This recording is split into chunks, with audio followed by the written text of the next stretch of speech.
Good morning. Steve Forbes is chairman and editor-in-chief of Forbes Media, the company's flagship publication, Forbes.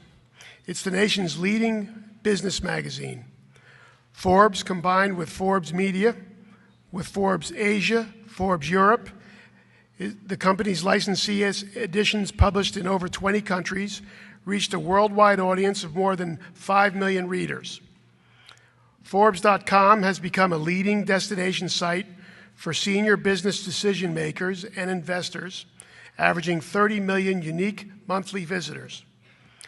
Mr. Forbes is a prolific writer and the only one to have won the highly prestigious Crystal Owl Award 4 times, recognizing outstanding work in financial forecasting.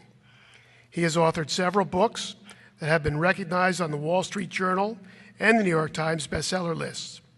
His latest, Freedom Manifesto, Why Free Markets Work, Why Free Markets Are Moral and Big Government Isn't, examines the benefits economic freedoms bring and the pathway to truly fair and moral societies. Mr. Forbes was a candidate for the Republican nomination for president in 1996 and 2000. He serves on the boards of the Ronald Reagan Presidential Foundation, the Heritage Foundation, the Foundation for the Defense of Democracies. He is on the board of overseers of the Memorial Sloan Kettering Center and the board of visitors for the School of Public Policy of Pepperdine University. He previously served on the board of trustees of Princeton University of 10 years, and the Forbes family and the Simon families are old friends for many, many years. With no further introduction, Steve Forbes. Thank you.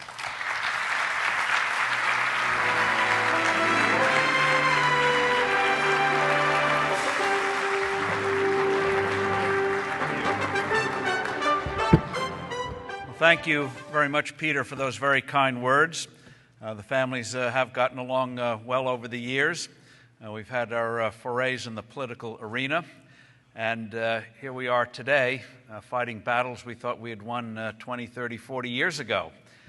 And one of the reasons that we wrote this book, Freedom Manifesto, Why Free Markets Are Moral and Big Government Isn't, is to try to answer the paradoxical question. Everyone knows, most everyone knows, that big government is bloated, that it's not efficient, that it often makes a hash of things, does the opposite of what it says it's going to do, and yet it gets bigger and bigger.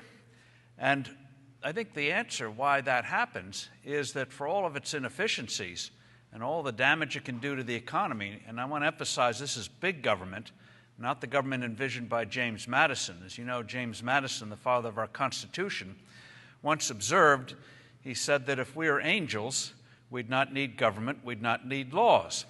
And manifestly, we are not angels, except for maybe grandchildren, and they only to a certain age. So we do need laws. But there's a heck of a difference between a law saying you don't go 100 miles an hour in a school zone and a law that tells you what to drive, where to drive, and when to drive.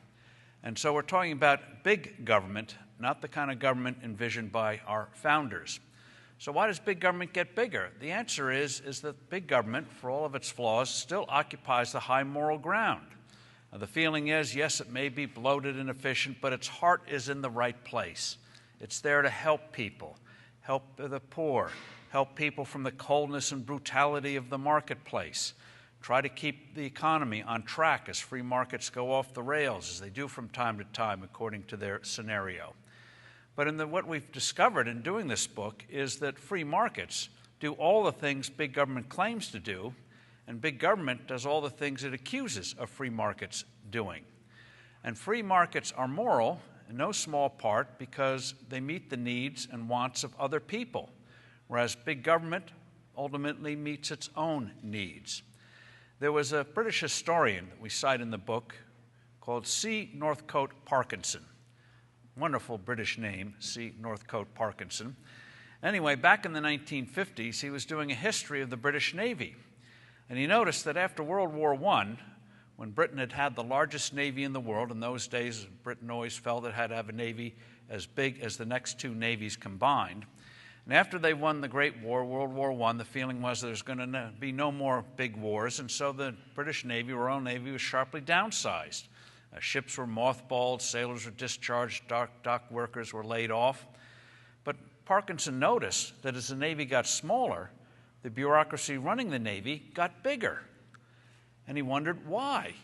And he came up with Parkinson's Law, which said that the amount of work of an organization is supposed to do has nothing to do with its size.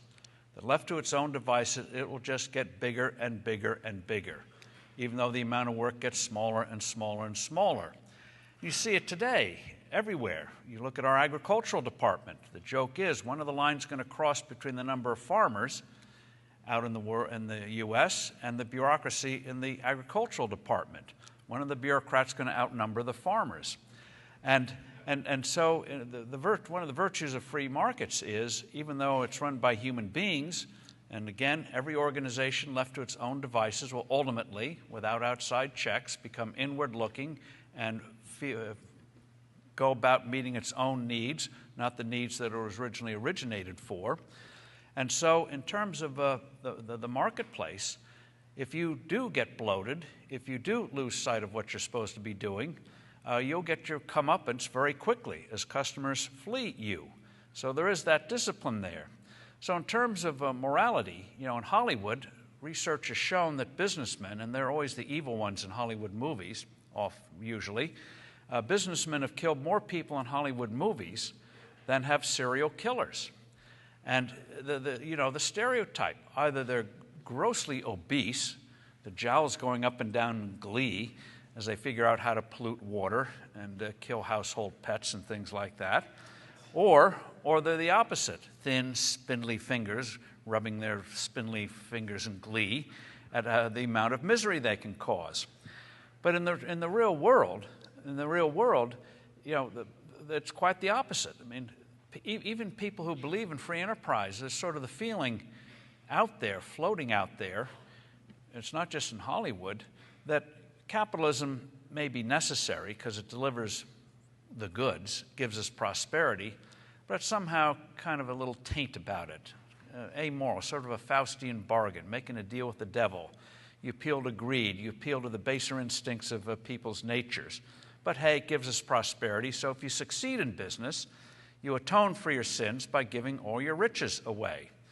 And we all use this word. We all use it, but if you step back from it, giving back, not giving, but giving back, implies you took something that wasn't yours in the first place. In the sandbox, give Johnny back the toy you took from him. And so there's this sort of feeling that you have commerce on one side, philanthropy on the other. Commerce is a necessary, grubby thing to do. I mean, Aristotle railed against commerce. But with charitable works, you can make up for what you have done.